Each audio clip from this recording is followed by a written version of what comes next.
Yomon tutyapti-yu. Voy. Atrof hammasiga taqib olmabsiz-da.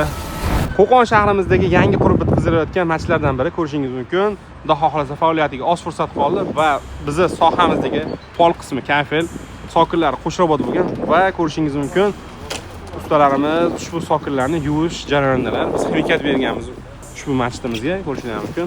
Zinalar ustki qismi ustalar ko'p kirdi, chiqdi qilganning hisobiga rasvo bo'lib ketgan, ham rasti bor, mana bunday loylardan, albastr deysizmi, har balo bor bu yerda. Yuvib tozalashyapti.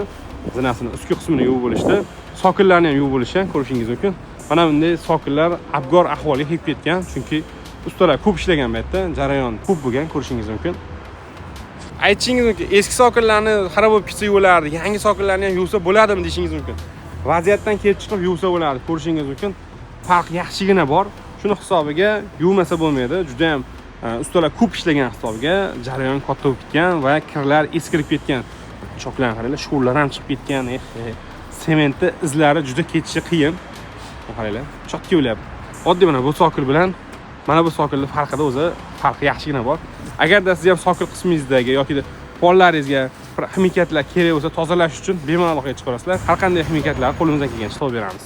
Mramor granit sohasida albatta.